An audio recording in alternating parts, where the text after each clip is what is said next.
À Washington, l'annonce a été faite ce vendredi soir par le chef de l'État Félix Antoine Tshisekedi Tshilombo devant ses compatriotes vivant au Brésil. Un reportage signé Giscard Poussema. C'est dans une effervescence particulière que le chef de l'État Félix Antoine Tshisekedi Tshilombo a été accueilli par ses compatriotes vivant au Brésil. Ils ont parcouru de longues distances pour joindre la ville amazonienne de Belém pour prendre les informations de première main auprès du premier citoyen et père de la nation. Décontracté et visiblement soulagé, le chef de l'État a fait savoir que les processus de paix de Doha et de Washington connaissent un aboutissement heureux dans le prochain jour. Mboka ezali ndenge bozali kolanda yango, donc tozali kokamba yango malamu, mais moi bakokoso ezozanga te ndenge boyebi.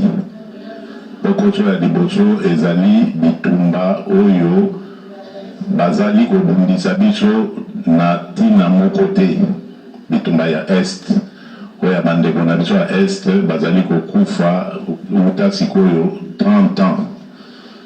Tozali kolemba te, tozolela kaka bandeko na biso, mais esengo naza nango eza ya koyebisa bino ke masolo boyokaki ezalaki kosalema na Washington, na misusu ezalaki kosalema na Doha na Qatar, ekomi pembeni esila. Na mikolo ezali koya awa ba américain, notamment Maison Blanche, et Cotine de la biso officiellement ba invitation pour na kosilisa masolo wana par signature ya accord de paix. Kasi tozali ba naïf te, toyebi ke bitumba wana biso te mutu tolukaka yango. Bitumba wana balukeli biso yango po na bwanya oyo ezali na mboka na biso.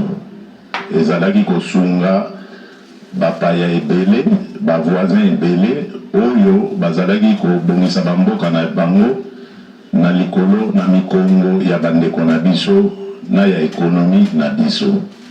Kasi tobundi makasi po tosilisa minyoko wana. Tokomi na suka tolingi kobuka siko mbuma ya kimia ya libela na kati ya Congo démocratique. Par ailleurs, il a dit avoir eu des entretiens fructueux avec son homologue brésilien Lula da Silva. Le président de la République a fait savoir que la RDC et le Brésil, deux partenaires traditionnels, vont développer une coopération bilatérale sud-sud dans plusieurs domaines, notamment la sécurité, les commerces et l'agriculture.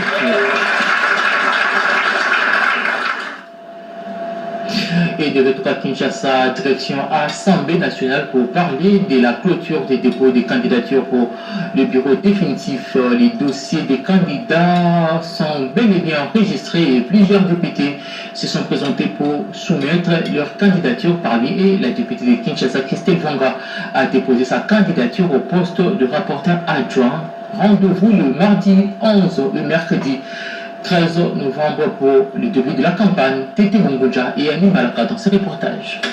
À Kinshasa, les temps s'est durci et les ambitions s'affirment. Dans la course au bureau définitif de l'Assemblée nationale, une voix venue de l'Est se distingue. Celle de l'honorable Irachan Gracien de Saint-Nicolas, élu de Gounia dans la province de l'Ituri. Candidat indépendant au poste de rapporteur adjoint, dont la candidature a été déposée après la démission de l'honorable Moulongo. Il prône une opposition républicaine engagée au service du peuple et des institutions de la République à un moment où le pays fait face à l'agression du Rwanda et où plusieurs voix dénoncent des complicités politiques. Il n'y a aucune base légale qui permettra à ce que ma candidature soit élaguée, tout simplement parce que je suis un député national en fonction et je suis en train d'agir suivant notre constitution en son article 101 et suivant notre règlement intérieur à ses articles 27 et 28. Et vous savez que je suis de l'opposition, mais aussi j'ai un document qui me permet aujourd'hui de me représenter en indépendant. C'est ce qui se fait aujourd'hui et donc il n'y a pas de raison pour que cette candidature soit déclarée irrecevable. Issu d'une région meurtrie mais résiliente, Irachan Gracien veut incarner une autre manière de faire la politique fondée sur la transparence, le patriotisme et la responsabilité. Dans un climat de tensions et de défis nationaux, sa candidature se veut en appel à l'unité et à la défense de la République. À l'Assemblée nationale, l'élie de Bunia entend prouver que l'indépendance peut aussi être un acte de courage. La plénière solennelle pour l'élection du bureau définitif est prévue ce jeudi 13 novembre à partir de 13h. Les candidats retenus y présenteront leur message avant le scrutin.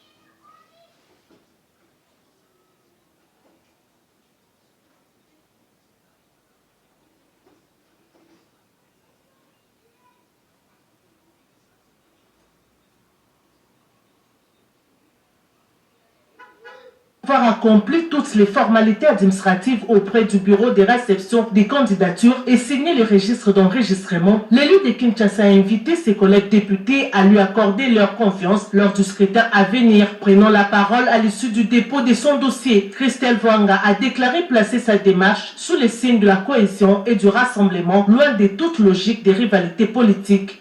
Alors je suis venue pour solliciter le poste de rapporteur adjoint, poste de l'opposition, que du point de vue géopolitique, au sein du bureau de l'Assemblée nationale, Kinshasa comme capitale doit absolument être représentée et nous représentons valeur.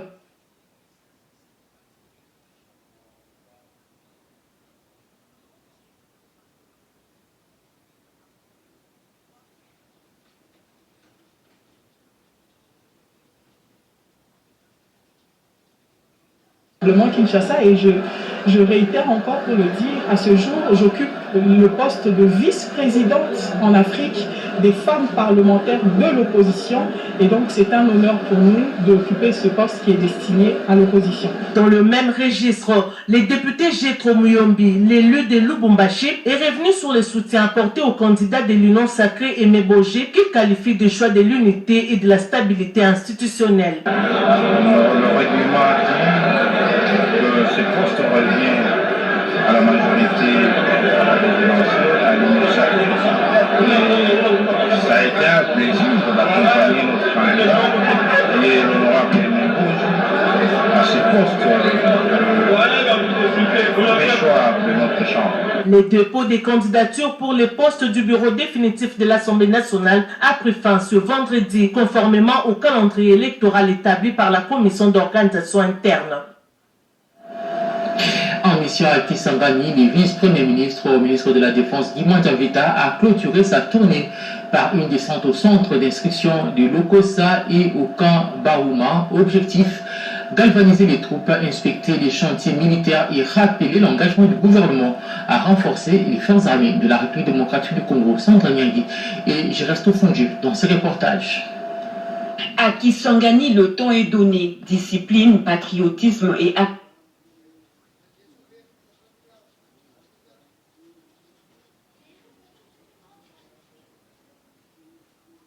le vice-premier ministre, ministre de la Défense nationale et des anciens combattants n'a pas mâché ses mots face aux troupes. Avant de regagner Kinshasa, il a tenu à réarmer moralement les nouvelles recrues et relancer les projets clés pour redynamiser les FRDC. Au cours d'une causerie morale, Maître Guy Kabombo Mandiavita a salué leur patriotisme et leur engagement volontaire dans les rangs des FRDC. Il a insisté sur l'importance de la discipline et de l'attachement à la patrie tout en réaffirmant que le président de la République, chef de l'État, commandant suprême des FRDC, Félix-Antoine Tshisekedi Tshilombo ne ménage aucun effort pour la redynamisation des forces armées et l'amélioration de leurs conditions. Je suis venu vous voir au nom du président de la République, Félix-Antoine Tshisekedi Tshilombo, commandant suprême des forces armées de la République démocratique du Congo, pour vous rassurer. Koyebisa bino ke tokosala nyonso parce que le kola bino moko boponi bobundela mboka na biso sengeli gouvernement donc ministère de la défense tocha nyonso na disposition ya ba formateur na bino pour ba pesa bino formation ya bien. C'est pour cela que je vous remercie beaucoup pour votre dévouement et la volonté de défendre notre pays.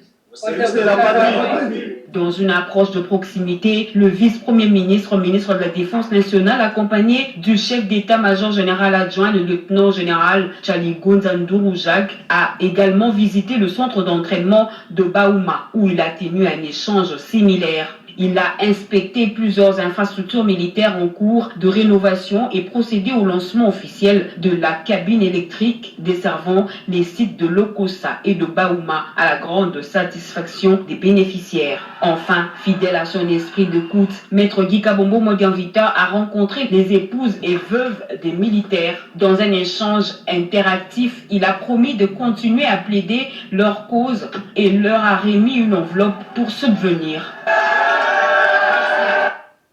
60 médecins congolais se rendent au Maroc pour un stage de perfectionnement. Le ministre de la Santé a remis des titres de voyage et passeport aux médecins en les invitant, allais-je dire, au professionnalisme et saisir cette occasion pour apporter un plus au pays. Robert Ndaye et Turbo Chimamba.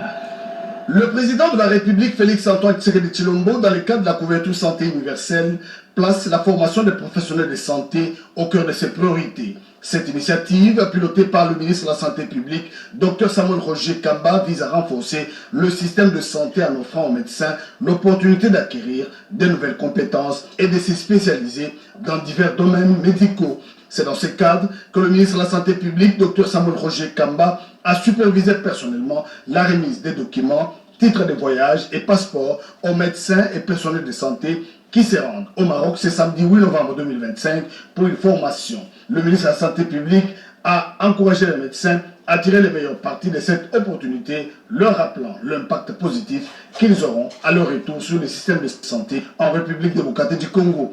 Dans le cadre de sa politique et de sa vision de la couverture santé universelle, qui est une stratégie d'amélioration de l'accès aux soins pour nos populations, nous avons décidé de travailler sur les 3 axes essentiels qui sont: le premier, c'est l'amélioration de l'offre de soins, c'est-à-dire ce qu'on trouve quand on va à l'hôpital, quand on va voir un personnel de santé.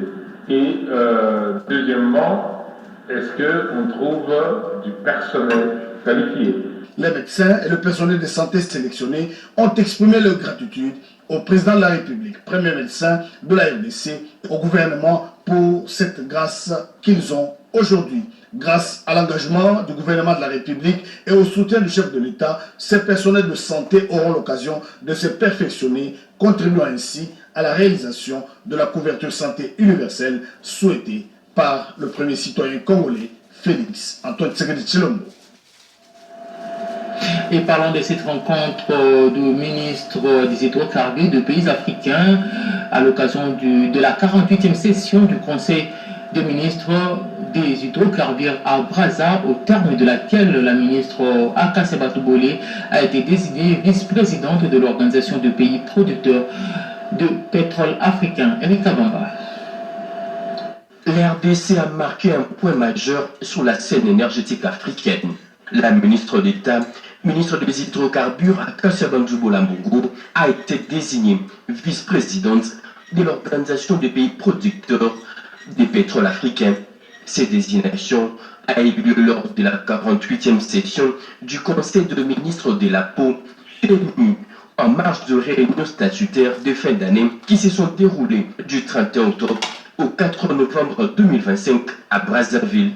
Ce succès est attribué aux orientations du président de la République, Félix-Antoine Tshisekedi Tshilombo, et au soutien de la première ministre, Judith Suminwa Tuluka. Je suis très satisfait. Je dois sincèrement remercier d'abord son Excellence, Madame la ministre d'État, ministre des hydrocarbures, Madame Akasia Batoubolé. C'est là qui a été par son devoir patriotique et la pris l'option dans moins d'un semestre. La RDC suit la chaîne pétrolière africaine et internationale. C'est une femme exceptionnelle. Elle a décidé et elle a réalisé. Aujourd'hui, elle est vice-présidente de l'organisation. La participation de la ministre d'État, ministre des Hydrocarbures à Kassabandougou Lambongo dans ces forums est un soutien à la diplomatie agissante du président de la République, Félix Antoine Tshisekedi Tshilombo, et du gouvernement central pour défendre les intérêts du pays dans le secteur des hydrocarbures. Et la journée internationale du nanisme célébrée chaque 25 octobre a été marquée en République démocratique du Congo avec quelques jours de décalage. Le ministre en charge de personnes vivant avec handicap et autres personnes vulnérables en partenariat avec le Bureau conjoint des Nations Unies aux droits de l'homme a organisé la cérémonie officielle à Kinshasa, une journée pour sensibiliser contre le préjugé et promouvoir la dignité des personnes de petite taille, souvent victimes de stigmatisation. Betty Amani pour les reportages. Bien que célébrée dans le monde le 25 octobre de chaque année, la journée internationale du nanisme a été commémorée en RDC ce jeudi 6 novembre à l'initiative du ministère en charge des personnes vivant avec handicap avec l'appui du BCNUDH. Placée sous le thème « Non aux monnaies, en route vers une république inclusive, droit, dignité et participation des personnes de petite taille », cette journée a rassemblé à Kinshasa plusieurs acteurs engagés pour la dignité et l'égalité de personnes de petite taille. Objectif, briser les stéréotypes et rappeler que chacun mérite respect, reconnaissance et égalité de chance. Au nom du gouvernement, la ministre déléguée Irène Sambodiata a salué la vision inclusive du président de la République, soulignant que des personnes de petite taille occupent désormais des postes de responsabilité dans l'administration publique. Une avancée concrète vers une société plus juste. Le monde de sages ne pourront pas évoluer en excluant une catégorie. Et cette catégorie, ce sont les personnes atteintes de nanisme. Et je voudrais ici dire merci au président de la République qui a pensé à cette innovation parce qu'il s'agit là d'une des catégories de personnes qui étaient longtemps oubliées. La synergie des personnes de petite taille et le BCNUDH ont réaffirmé leur engagement contre la stigmatisation et la participation citoyenne des personnes handicapées. Clôturée dans une ambiance festive, la cérémonie s'est achevée sur une note musicale signée d'un orchestre des personnes de petite taille. Symbole fort d'une inclusion vécue et célébrée avec fierté. Une journée pleine de sens, marquant ainsi un pas de plus vers une république où la différence devient force et non barrière. Et la procureure fédérale du Royaume de Belgique est à Kinshasa. Elle a été reçue par le président de la Cour constitutionnelle et président du Conseil supérieur de la magistrature. La lutte contre la criminalité transnationale était au menu de leur rencontre. Reportage. En séjour de travail à Bruxelles en Belgique, le ministre provincial de la Jeunesse, des Sports, des Loisirs, de la Culture et des Arts de Kinshasa, Bob Amisoyo Kalumbila, a échangé à bâton rompu avec la députée fédérale belge d'origine congolaise, Lydia Moutiébé Lengoy, autour de voies et moyens efficaces de cristalliser certains projets de collaboration pour la ville-province Kinshasa. On s'est dit que la culture congolaise, c'est le lien fort qui nous unit. Au travers du monde, tous les Congolais, on a la même culture. Qu'on ait changé de nationalité ou pas, on a cette culture qui est notre base et on doit consolider les liens pour que la culture congolaise continue d'être véhiculée dans les Congolais, chez les Congolais et que les autres personnes qui ne sont pas congolaises aussi puissent connaître notre culture. Cette séance de travail, rehaussée de la présence de la directrice générale du Centre culturel congolais de Bruxelles, Nancy Mariam Kawaya, était une belle opportunité pour tous de booster les aspects positifs d'une coopération culturelle efficace entre Kinshasa et Bruxelles. Cette initiative de créer ce centre culturel avait pour idée d'avoir un espace de promotion, de célébration des cultures congolaises et africaines de manière plus large. Beaucoup de Congolais le fréquentent et on fait en sorte que ce soit eux qui nous proposent aussi des activités, qui nous proposent eux leurs initiatives et que nous on puisse porter cette initiative à travers le centre culturel congolais. Beaucoup de Congolais et puis des Africains aussi de manière générale. Selon le ministre Bob Amisoyo Kalumbila, ces initiatives s'inscrivent pleinement dans la vision du gouverneur de Kinshasa, Daniel Bumba, pour une jeunesse dynamique et une culture rayonnante. En soutien aux efforts de guerre, le fidèle de l'église pentecôtiste Lumière du Monde, cité des réfuges, ont offert 2 millions de francs congolais pour le soutien aux forces armées de la République démocratique du Congo engagées au front. Les chèques de ces montants a été remis au ministre délégué à la Défense nationale en charge des anciens combattants et les Saint-Tamboui. Serge Merlet-Mata.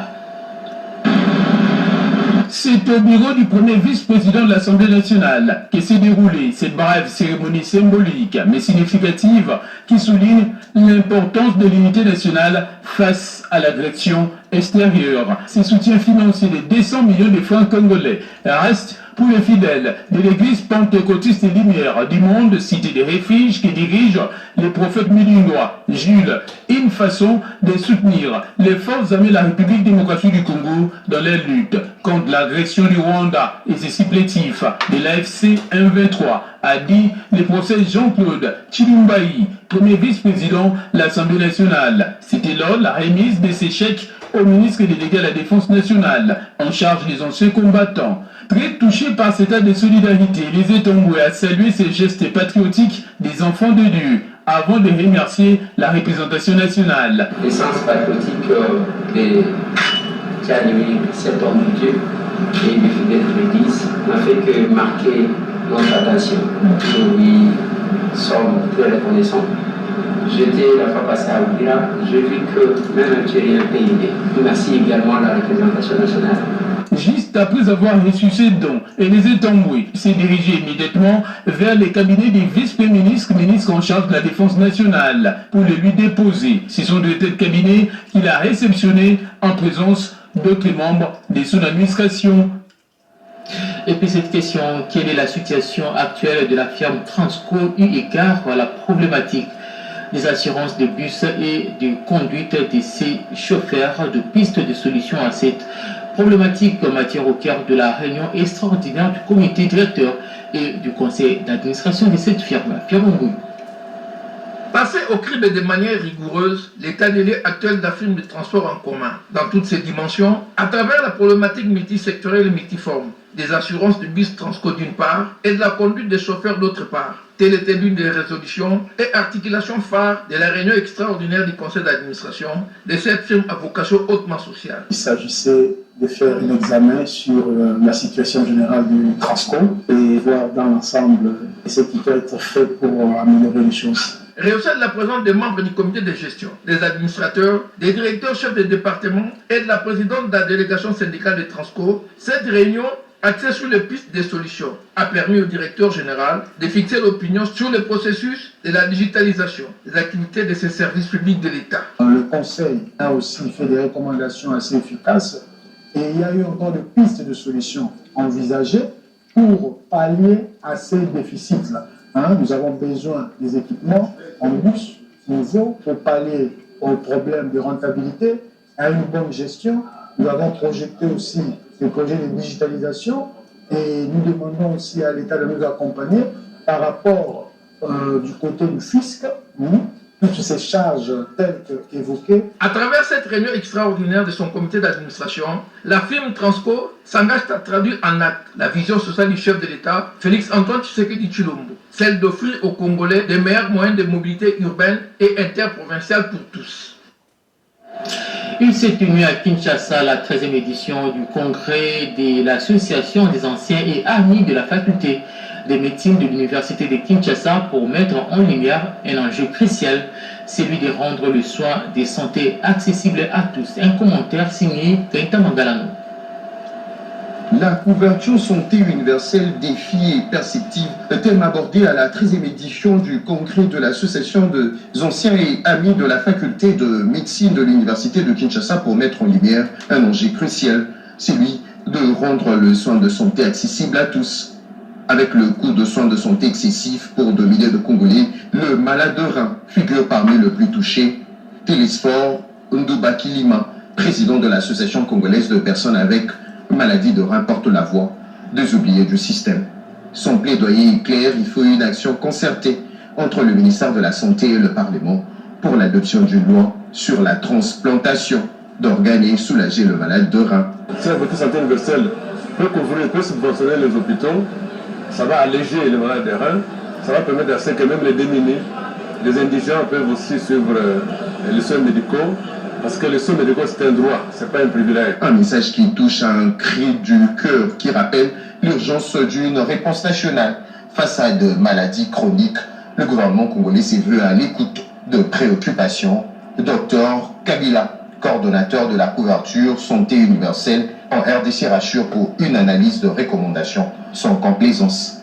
Entre science et solidarité et compassion, c'est le 13e congrès, un rendez-vous médical d'envergure nationale et scientifique pour de médecins congolais, locaux et ceux de la diaspora. S'impose comme une tribune d'engagement, un espace où la recherche rencontre l'humain et où la médecine s'y souvient de sa première mission, sauver de vie.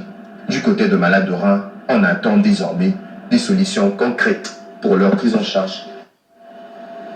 Et dans le cadre du 8e semaine de l'association des anciens et amis de la faculté de médecine de l'université Kinshasa, le registre congolais des traumatismes a tenu sa 8e édition placée sous les thèmes la prise en charge de traumatisés, grave occasion pour les étudiants en médecine et les prestataires de soins de procéder à la pratique redépendant et Anastasie Dombo. Le registre congolais de traumatisme, RECOTRAUMA, vient de respecter la tradition avec la tenue de son 8e séminaire, qui se greffe au 13e congrès de l'Association des anciens et amis de la faculté de médecine de l'université de Kinshasa à Sultani River. La prise en charge des traumatisés graves en préhospitalier, c'est le thème qui était au centre des échanges avec plusieurs orateurs qui ont tour à tour expliqué la quintessence, notamment la généralité sur les traumatismes graves avec le docteur Mtakalor, les brûlures, expliquées par le docteur Ndinga et plusieurs hôpitaux membres du RECOTRAUMA ont partagé aussi leurs expériences locales sur la prise en charge locale des cliniques. Le professeur Ntiala John, le président du RECOTRAUMA, et le professeur Jean-Robert Nzamouchi, secrétaire général, donne l'essentiel de cette rencontre. Centré sur la prise en charge des traumatisés graves. On voit encore aujourd'hui, quand il y a un accident, les gens, au lieu de s'occuper de la victime, les gens se précipitent plutôt pour faire des photos et envoyer des photos dans les réseaux sociaux. On aimerait que cette attitude cesse, qu'on soit médecin ou pas, qu'on soit infirmier ou pas, ou personnel de santé ou pas, tout le monde peut porter secours à un accidenté de la route. Donc ce préalable, ce pré-hospitalier, nous avons insisté pour qu'il soit managé le mieux possible pour qu'il puisse finalement, pour qu'on puisse faire en sorte que le patient soit pris en charge dans les meilleures conditions. Donc c'est la phase initiale sur laquelle nous avons insisté lors de ce 8e séminaire de RECOTRAUMA. C'était donc une occasion offerte pour les étudiants en médecine et les prestataires de soins de santé de procéder à la pratique sur ce sujet. Le RECOTRAUMA est aujourd'hui la réponse nationale en matière de la traumatologie.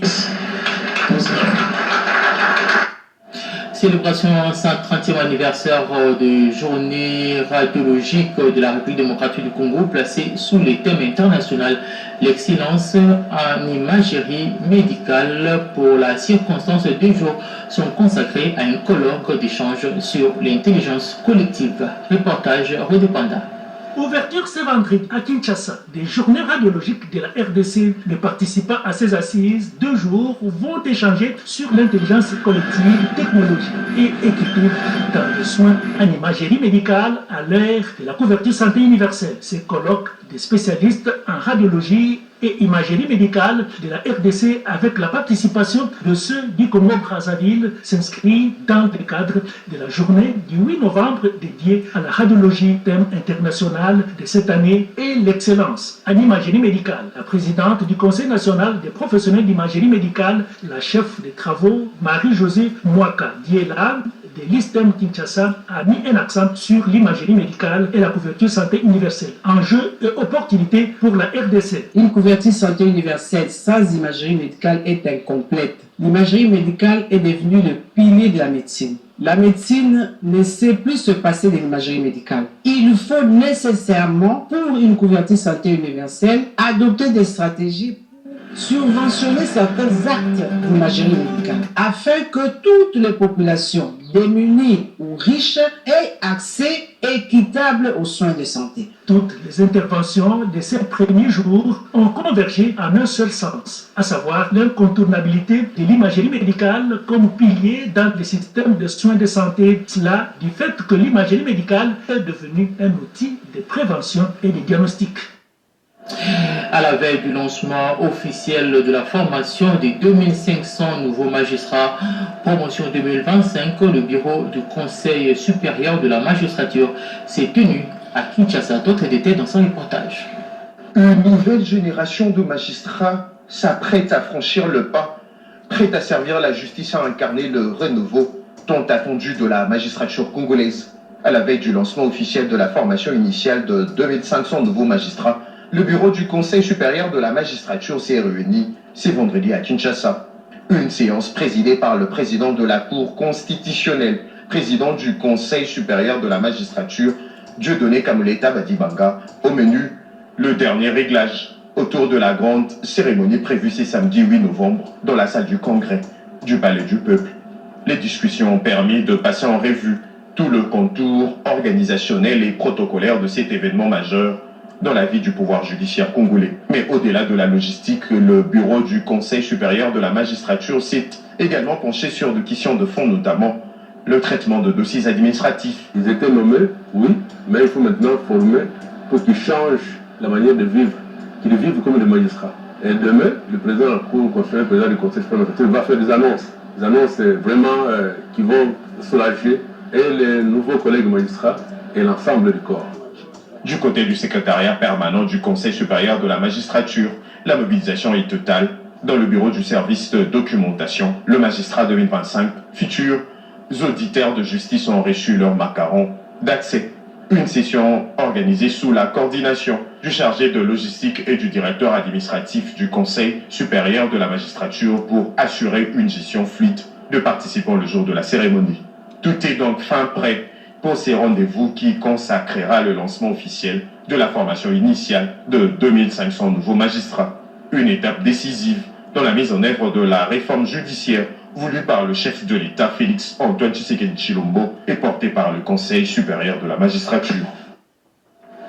Une délégation du Fonds national d'entretien routier a visité le 28 octobre les travaux financés par les FONER à Tchikapa en compagnie du gouverneur du Kasaï, qui a même félicité les œuvres effectuées dans les cadres de la lutte anti-érosive et voirie dans ces coins de la RDC. Gaëtan Mangalam. De travaux de lutte anti-érosif et voirie financés par d'entretien routier visités par ces délégations accompagnées du gouverneur de province du Kasaï dans ces quartiers communes de Tchikapa. À Tumba Monamonza, plusieurs infrastructures et édifices historiques sauvés de la menace d'un ravin qui avait englouti plusieurs maisons. Nous remercions infiniment le gouverneur pour sa venue. Cela prouve qu'il a le souci de sa population. Au site érosif de Sogajik et à l'école Kapongo, le constat est plutôt satisfaisant, déclare le gouverneur de province qui remercie le FONER pour ses œuvres dans la province du Kasaï. On est à 90% satisfait de l'accompagnement du FONER et nous disons merci à M. le DG, le directeur général du FONER, qui ne se lasse pas, qui continue toujours à soutenir la province du Kasaï. Voilà de quoi faire réagir le chef de la délégation du FONER, aussi le directeur provincial de l'office de voirie et drainage, maître d'ouvrage. Nous sommes d'abord satisfaits de l'effort que l'autorité du FONER a pu entreprendre pour le financement de la lutte anti-érosive dans cette ville qui est un fléau terrible.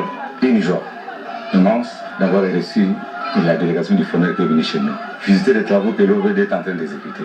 La population de ces coins de la RDC salue à travers ces nombreuses réalisations le leadership de Pierre Bundokin, directeur général du FONER, de travaux à impact visible qui entre dans le cadre de la vision du président Félix Tshisekedi, le peuple d'abord.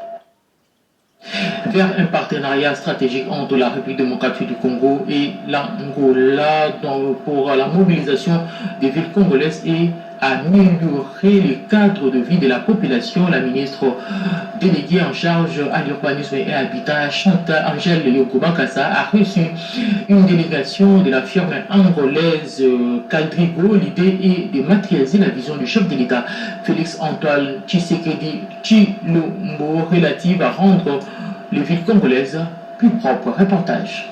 Dans le cadre de la nouvelle politique visant à moderniser les villes congolaises pour améliorer les cadres de vie des habitants, la ministre déléguée à l'urbanisme et à l'habitat, Angèle Bangaza Yogo, s'engage activement pour concrétiser la vision du chef de l'État, Félix Antoine Tshisekedi Tshilombo, relayée par le gouvernement central. Ce jeudi, la ministre Bangaza a tenu une rencontre stratégique avec une délégation de la Chambre de commerce et d'industrie angolaise, axée sur la politique de développement urbain. L'objectif de cette rencontre était de sceller un partenariat bilatéral avec l'Angola pour la mise en œuvre de projets urbains d'envergure. Ces projets visent non seulement à moderniser les villes, mais incluent également les volets de formation pour les jeunes dans les domaines de l'urbanisme et de l'architecture. Nous sommes vraiment impressionnés pour l'accueil surtout. Madame la ministre nous a offert, nous sommes ici accompagnés avec les entreprises. Donc Owen, l'entreprise qui évolue déjà ici, qui nous accompagne, et l'entreprise Caldrico, la présentation de l'architecte Rita, qui est la prix Nobel de l'architecture, et notre partenariat qui doit être consolidé justement pour des raisons d'amélioration des cités. Ce train d'innovation vient soutenir les efforts de la ministre Bangaza, qui, depuis son arrivée à la tête de ses portefeuilles, œuvre sans relâche pour restaurer l'attractivité des villes congolaises. Fin de ce journal, merci d'avoir suivi, portez-vous bien et bonne suite de programme sur nos antennes. Au revoir.